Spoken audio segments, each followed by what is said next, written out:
নমস্কার, আপনারা দেখছেন হাই নিউজ। আমি শ্রীপর্ণা রয়েছে আপনাদের সঙ্গে। শুরু করছি আজকের নিউজ টুডে। আর শুরুতেই দেখে নেব আজকে হেডলাইন্স।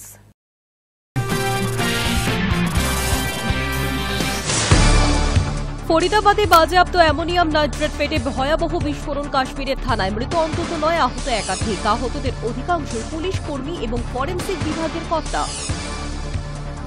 বিহারের বিধানসভা নির্বাচনে গেরুয়া ঝড়ে প্রায় মুছে সাফ বিরোধী জোট। এর মাঝেই এক টুকরো ছোঁয়া পশ্চিমবঙ্গেও। প্রাক্তন আইপিএস আনন্দ মিশ্রা জিতলেন বিহার বিধানসভা নির্বাচনে। ভোরের নিস্তব্ধতা ভেঙে হঠাৎই দাউ দাউ করে জ্বলে উঠল লালবাজার সংলগ্ন এলাকা। শুক্রবার ভোরে এজরা স্ট্রিটের ইলেকট্রিক পণ্যের বাজারে আগুন। দেশের জনপ্রিয় তীর্থক্ষেত্র হয়ে উঠেছে অযোধ্যা রাম মন্দির। তবে নভেম্বরের শেষ সপ্তাহে 2 দিন বন্ধ থাকবে অযোধ্যা রাম মন্দির।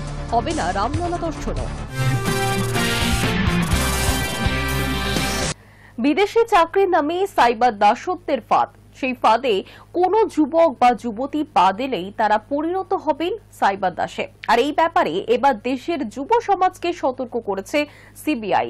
একই সঙ্গে রাজ্য পুলিশের পক্ষ থেকেও সতর্ক করা হয়েছে। বিদেশে চাকরির নামে সাইবার দাসত্বের ফাঁদ। সেই ফাঁদে কোনো যুবক বা যুবতী পা দিলেই তারা পরিণত হবেন সাইবার দাসে। এর আগে কম্বোডিয়ায় এই চক্রের সন্ধান মিলেছিল। এবার মায়ানমার ও থাইল্যান্ডে মিলেছে সাইবার দাস বানানোর চক্রের হদিশ। এই ব্যাপারে এবার দেশের যুব সমাজকে সতর্ক করছে সিবিআই। একই সঙ্গে রাজ্য পুলিশের পক্ষেও সতর্ক করা হচ্ছে, যাতে এই রাজ্যের কোনো চাকরি প্রার্থীকে বিদেশে চাকরির টোপ দিয়ে সাইবার দাস বানিয়ে না রেখে দিতে পারে আন্তর্জাতিক সাইবার অপরাধ চক্র।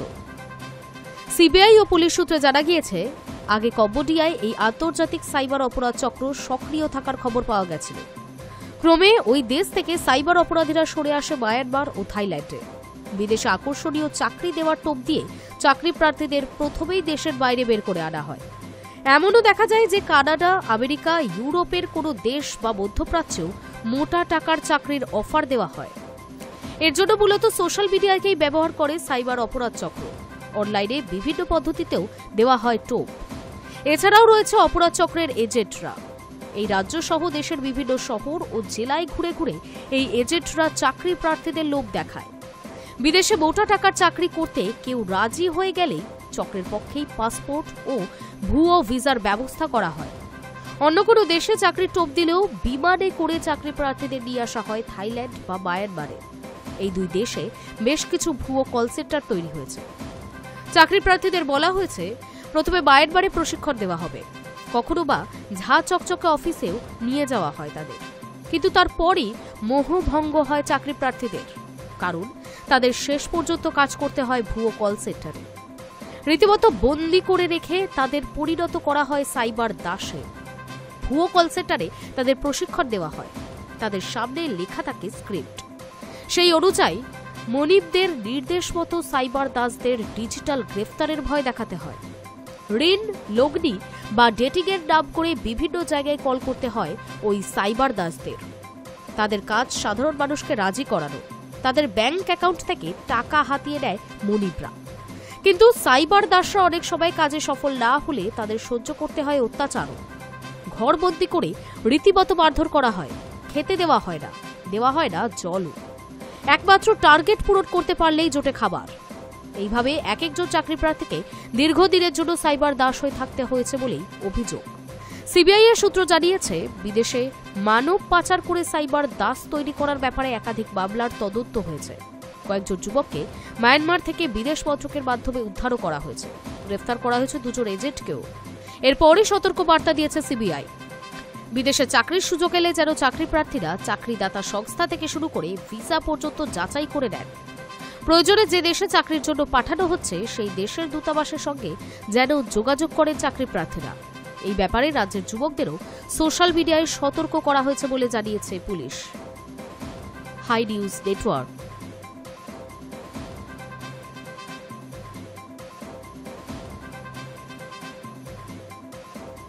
ভোরের নিস্তব্ধতা ভেঙে হঠাৎই দাউ দাউ করে জ্বলে উঠল লালবাজার সংলগ্ন এলাকা।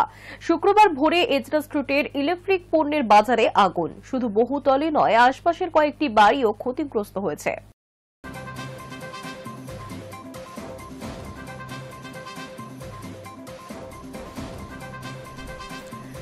ফের কলকাতায় ভয়াবহ অগ্নিকাণ্ড। টেরিটি বাজারের উল্টো দিকে এজরা স্ট্রিটে বৈদ্যুতিন সামগ্রীর দোকানে আগুন। আশপাশের বেশ কিছুটা এলাকায় আগুন ছড়িয়ে পড়ে। শনিবার ভোরে অগ্নিকাণ্ডের ঘটনাটি ঘটেছে। ঘটনাস্থলে পৌঁছয় দমকলের 20টি ইঞ্জিন। ভোর 5:30 নাগাদ এজরা স্ট্রিটের বহুতলে প্রথমে একটি বৈদ্যুতিন সামগ্রীর গোডাউনে আগুন লেগে যায়। ঘিঞ্জি বহুতলে মুহূর্তের মধ্যেই ছড়িয়ে পড়ে আগুন।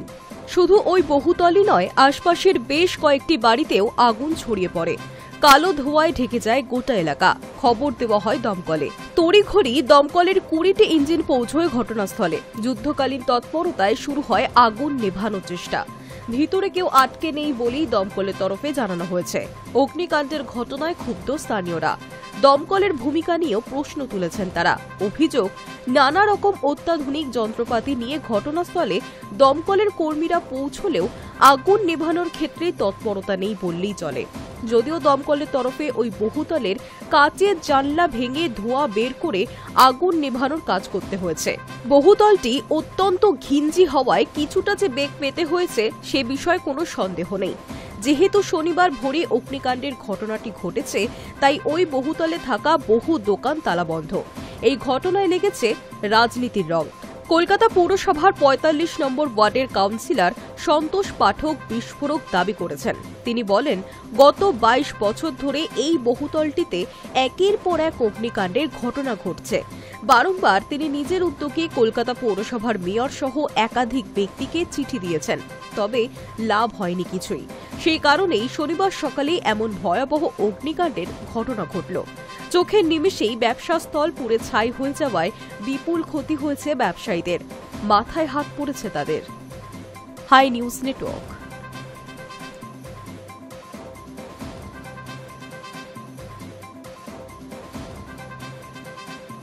ভয়াবহ অগ্নিকাণ্ড এজরা স্ট্রিটের ঘটনাস্থল পরিদর্শনে কলকাতার মেয়র ফিরহাদ হাকিম এবং দমকল মন্ত্রী সুজিত বসু। অগ্নিকাণ্ডের ঘটনায় ফের প্রশ্নের মুখে ওই বহুতলের অগ্নি নির্বাপন ব্যবস্থা। বেআইনি নির্মাণ প্রসঙ্গে প্রমাণ পেলে অবৈধ নির্মাণ ভেঙে দেওয়া হবে, সাফ জানিয়ে দিয়েছেন মেয়র। ভয়াবহ অগ্নিকাণ্ড এজরা স্ট্রিটে। ঘটনাস্থল পরিদর্শনে কলকাতার মেয়র ফিরহাদ হাকিম এবং দমকল মন্ত্রী সুজিত বসু। অগ্নিকাণ্ডের ঘটনায় ফের প্রশ্নের মুখে ওই বহুতলের অগ্নি নির্বাপন ব্যবস্থা। অভিযোগ খতিয়ে দেখে আগামী সপ্তাহে বৈঠকে বসা হবে বলেই জানিয়েছে মেয়র। এদিন ঘটনাস্থল পরিদর্শনের পর মেয়র ফিরহাদ হাকিম বলেন, ওই বহুতলে বহু বৈদ্যুতিক তার অগোছালোভাবে দেখা গিয়েছে। আমি সিইএসসি, দমকল, ব্যবসায়ী সমিতি, পুরসভা, পুলিশকে নিয়ে বৈঠক করব, যাতে বড় বাজারে যারা ব্যবসা করেন তারা সুষ্ঠুভাবে ব্যবসা করতে পারে, যাতে দমকল আসতে অসুবিধা না হয়, তা দেখার দায়িত্ব সকলেরই। ওই অগ্নিদগ্ধ বহুতল বহু প্রাচীন। কমপক্ষে 22 বার আগুন লেগেছে বলেই দাবি ক্ষুব্ধ কাউন্সিলর সন্তোষ পাঠকের। তার অভিযোগ, এটা ঘিঞ্জি এলাকা, 22 বার আগুন লেগেছে এখানে। আগুন লাগার ঝুঁকি নিয়ে বহুবার দমকল পুলিশ কমিশনারকে লিখেছি, কাকে বলিনি, কারো টনক নড়েনি। কাগজ আমার কাছে আছে, কিছুই ঠিকঠাক হয়নি। যদিও সেই অভিযোগ উড়িয়ে দিয়েছেন মেয়র ফিরহাদ হাকিম। তার দাবি, অবৈধ নির্মাণ আদৌ এই বহুতলে হয়েছে কিনা তা কলকাতা পুরসভার বিল্ডিং বিভাগ খতিয়ে না দেখা পর্যন্ত বলা সম্ভব নয়। মেয়রের কথায়, হতে পারে বেআইনি, আমি চ্যালেঞ্জ করছি। এত বড় বাড়িতে কে কি করছেন তা জানা যায় না। এখন এগুলো হয়, তখন কেউ জানাননি। 100-150 বছরের পুরনো বাড়ি, তাই কতটা আইনি কতটা বেআইনি নির্মাণ তা এখনই বলতে পারবো না। আগে বিল্ডিং বিভাগের লোকজনেরা আসবেন, তবেই বলতে পারবো। প্রমাণ পেলে অবৈধ নির্মাণ ভেঙে দেওয়া হবে বলে সাফ জানান মেয়র। অগ্নিকাণ্ডে বহু ক্ষয়ক্ষতি হয়েছে ওই ব্যবসায়ীদের। তাদের পাশে দাঁড়াবে রাজ্য সরকার, দেওয়া হবে আর্থিক সাহায্য। মেয়রের দাবি, ব্যবসায়ী সমিতির সঙ্গে বৈঠক করে দেখা হবে কতটা ক্ষয়ক্ষতি হয়েছে, তারপরই প্রয়োজন মতো ব্যবস্থা নেওয়া হবে। কিভাবে এজরা স্ট্রিটের মতো ঘিঞ্জি এলাকায় আগুন লাগলো তা এখনো স্পষ্ট নয়। দমকল মন্ত্রী সুজিত বসু বলেন, কি থেকে আগুন তা ফরেন্সিক না হওয়া পর্যন্ত বলতে পারবো না। ব্যবসায়ীদের কাছে আর্জি, ব্যবসা করুন, সব রকম সহযোগিতা করবে রাজ্য সরকার। অগ্নি নির্বাপন ব্যবস্থা ঠিকমতো রাখুন। বলে রাখা ভালো, সাম্প্রতিক অতীতে কলকাতায় একের পর এক অগ্নিকাণ্ডের ঘটনা যেন লেগেই রয়েছে।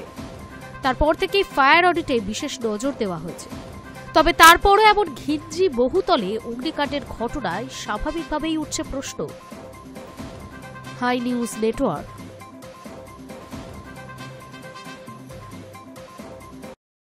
চলতি বছরের রেকর্ড আয় হয়েছে শিলিগুড়ির বেঙ্গল সাফারিতে।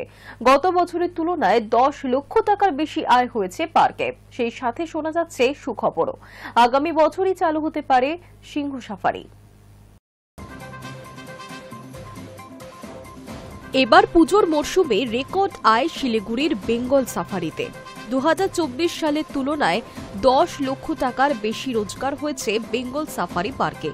আগামী বছরের শুরুতেই সিংহ সাফারি চালু হতে পারে, সেই সুখবরও শোনা যাচ্ছে। বনমন্ত্রী বীরবাহা হাসদা জানান, এবার পুজোর মরশুমে বেঙ্গল সাফারিতে পর্যটকের সংখ্যা অনেক বেড়েছে। ওই কারণে রেকর্ড আয় হয়েছে। পার্কের পরিকাঠামো আরও উন্নত করা হচ্ছে। পর্যটকদের আকর্ষণ বাড়াতে আরও নতুন প্রাণী আনা হচ্ছে। সাফারি পার্ক সূত্রে জানা গিয়েছে, 2024 সালে দুর্গাপুজো এবং কালীপুজো ও ভাইফোঁটা পর্যন্ত পুজো মরশুমে বেঙ্গল সাফারি পার্কে রোজগার হয়েছিল 61 লক্ষ টাকা। চলতি বছরের অক্টোবর মাসে রোজগার হয়েছে 71 লক্ষ টাকা। অর্থাৎ পুজোর মরশুমে গত বছরের তুলনায় বেশি পর্যটক এসেছিলেন। বেঙ্গল সাফারি পার্কের ডিরেক্টর বিজয় কুমার জানিয়েছেন, গতবারের তুলনায় এবার 10 লক্ষ টাকা বেশি রোজগার হয়েছে।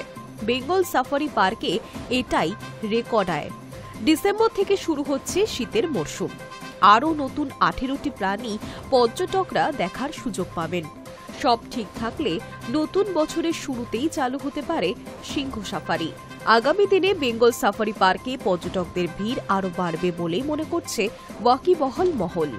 চলতি বছরের জুলাই মাসে কলকাতার আলিপুর চিড়িয়াখানা থেকে আনা হয়েছিল 18টি নতুন বন্যপ্রাণ। তাদের মধ্যে উল্লেখযোগ্য একজোড়া হিমালয়ান ব্ল্যাক বিয়ার, 2টো পুরুষ ইন্ডিয়ান ওয়াইল্ড ডগ, 2 জোড়া পেইন্টেড স্টক পাখি, 1 জোড়া স্পুন বিল পাখি, 1 জোড়া স্ত্রী ঘড়িয়াল ও 3 জোড়া গ্রিন ইগুয়ানা। এতদিন ওই প্রাণীদের পরিবেশের সঙ্গে মানিয়ে নেওয়ার জন্য কোয়ারেন্টাইনে রাখা হয়েছিল। এবার ডিসেম্বরের শুরুতে সেগুলিকেও পর্যটকদের সামনে আনা হবে বলে খবর। শীতের মরশুমে এই সমস্ত প্রাণীকে দেখতে আরও পর্যটক ও স্থানীয়রা সাফারি পার্কে ভিড় করবেন, এমনই মনে করছেন সাফারি কর্তৃপক্ষ। High news network.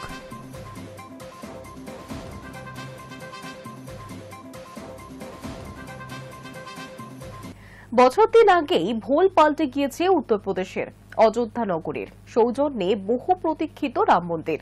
এখন দেশের জনপ্রিয় তীর্থক্ষেত্র হয়ে উঠেছে অযোধ্যা। আগামী একটা মাস পর্যটনের মরশুম, তবে নভেম্বরের শেষ সপ্তাহে 2 দিন বন্ধ থাকবে অযোধ্যার রাম মন্দির। হবে না রামলালা দর্শনও।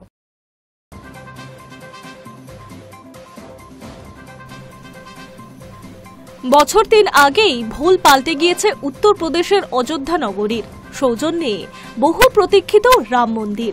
সেখানে রামলালার অবস্থান রয়েছে। এখন দেশের জনপ্রিয় তীর্থক্ষেত্র হয়ে উঠেছে অযোধ্যা। সারা বছর ধরেই বহু ভ্রমণার্থী অযোধ্যামুখী হন শুধুমাত্র রাম মন্দির দেখবে বলে। সেই সঙ্গে ধর্মপ্রাণ হিন্দুদের মূল লক্ষ্য থাকে রামলালার অপরূপ রূপ দর্শন করা।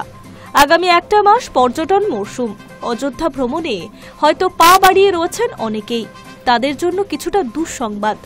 নভেম্বরের শেষ সপ্তাহে 2 দিন বন্ধ থাকবে অযোধ্যার রাম মন্দির। হবে না দর্শন রামলালার। জানা যাচ্ছে, এই মুহূর্তে রাম মন্দিরের এক বিশেষ অনুষ্ঠানের আয়োজন চলছে।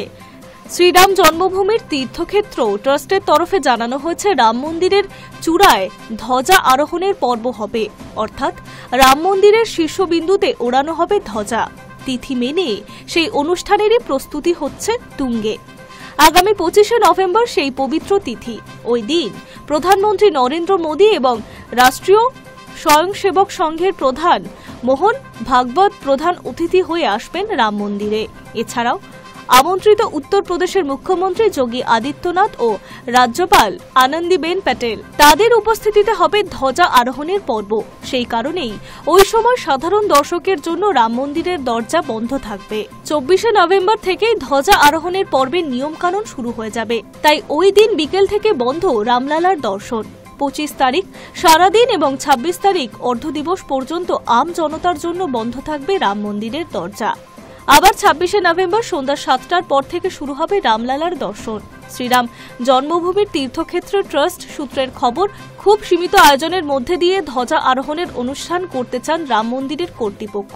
আর তাই লোকচক্ষুর আড়াল করার লক্ষ্যে ওই অনুষ্ঠানের আগে এবং পরে বেশ খানিকটা সময় সাধারণ দর্শনার্থীদের জন্য মন্দির বন্ধ রাখার সিদ্ধান্ত নেওয়া হয়েছে। Hi news network.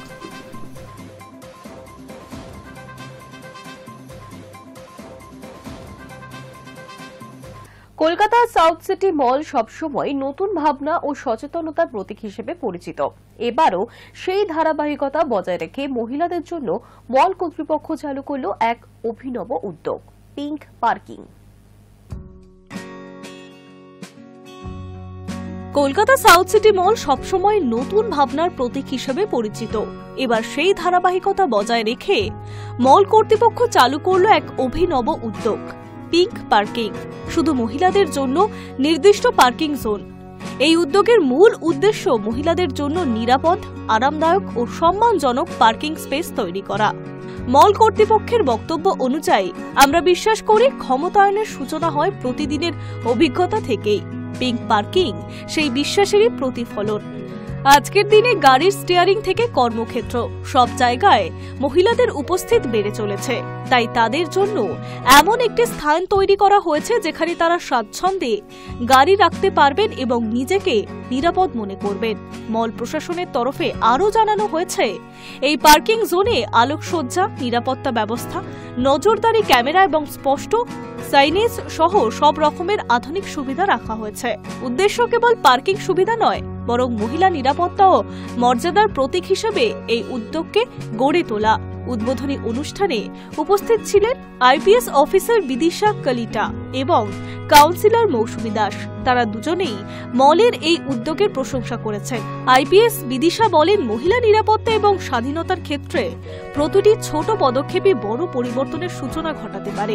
South city মলের পিঙ্ক পার্কিং সেই দিকে এক বড় পদক্ষেপ গ্রহণ করেছে।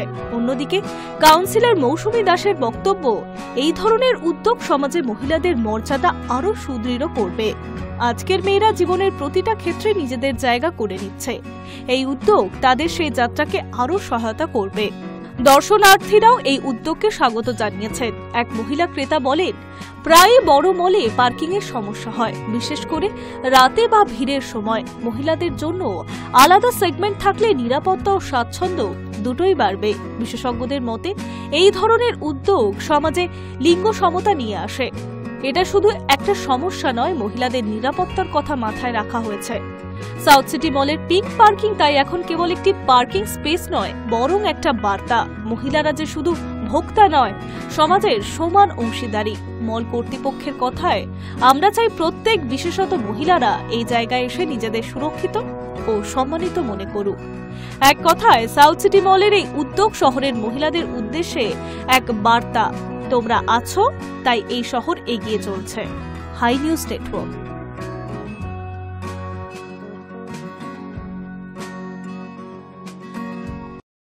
এমন ব্যাঙ রয়েছে যারা ডিম পারে না, বরং বেড়ে ওঠে মায়ের শরীরে, জন্ম নেয় পূর্ণাঙ্গ ছোট ব্যাঙ হিসেবে। প্রায় ৮,০০০ ব্যাঙ প্রজাতির মধ্যে এমন জন্ম পদ্ধতি দেখা যায় মাত্র ১% কম ক্ষেত্রে।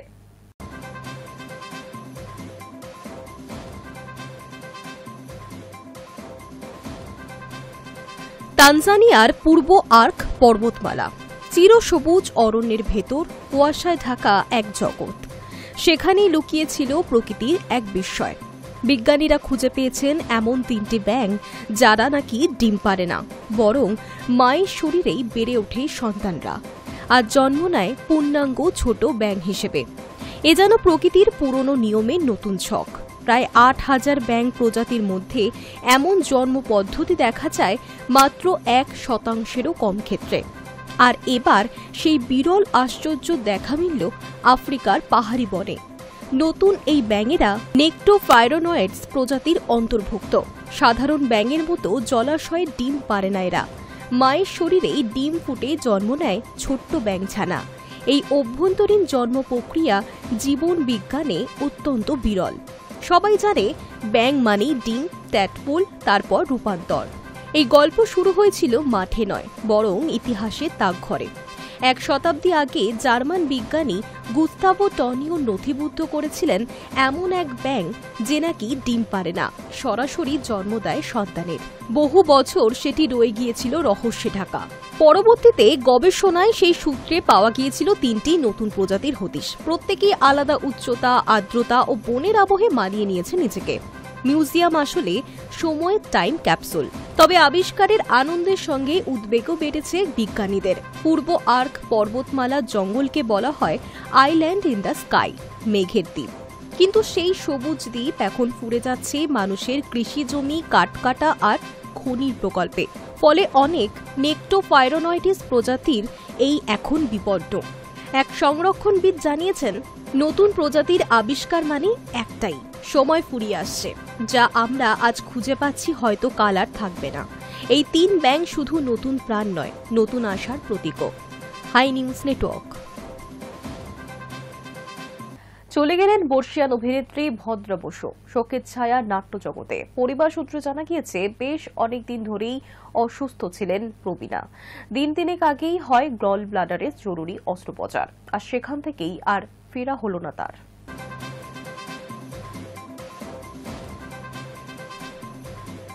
মঞ্চ কিংবা পর্দা, দুই জগতেই ছিলেন নিজের স্বকীয় ছাপ রেখে যাওয়া এক শিল্পী। চলে গেলেন অভিনেত্রী ভদ্রা বসু। শুক্রবার গভীর রাতে শেষ নিঃশ্বাস ত্যাগ করেন তিনি। পরিবার সূত্রে জানা গিয়েছে, বেশ কিছুদিন ধরেই অসুস্থ ছিলেন প্রবীণা। দিন 3 আগে হয় গল ব্লাডারের জরুরি অস্ত্রোপচার, সেখান থেকেই আর ফেরা হল না। নাট্যজগতের পরিচিত মুখ ভদ্রা ছিলেন প্রখ্যাত নির্দেশক এবং অভিনেতা অসিত বসুর স্ত্রী। তাদের 2 কন্যা দামিনী বসু এবং আনন্দী বসু মায়ের পথেই হেঁটে আজ মঞ্চ ও ক্যামেরার নিয়মিত শিল্পী। শুক্রবার গভীর রাতে সম্পন্ন হয় শেষকৃত্য। শনিবার সকালে মায়ের সঙ্গে ছোটবেলার একটি ছবি সামাজিক মাধ্যমে শেয়ার করে দামিনী লিখলেন, চিরন্তন আনন্দ মা। কথায় কথায় না বলা এক দীর্ঘ শূন্যতার প্রতিধ্বনি যেন। ভদ্রার প্রয়াণের শোকের ছায়া নেমেছে নাট্যমহলে। অভিনেতা পরিচালক সোহন বন্দ্যোপাধ্যায়, অভিনেতা রাহুল অরুণোদয় বন্দ্যোপাধ্যায় সহ বহু শিল্পী শোকবার্তা জানিয়েছেন। বহু মঞ্চ অভিনয়ের পাশাপাশি সম্প্রতি অনিলাভ চট্টোপাধ্যায় পরিচালিত বেলা ছবিতে শেষবার বড় পর্দায় দেখা গিয়েছিল তাকে। বর্ষিয়ান এই শিল্পীর চলে যাওয়া বাংলার নাট্যমঞ্চে এক যুগের অবসান বলেই মনে করছেন সহকর্মীরা। Hi news network.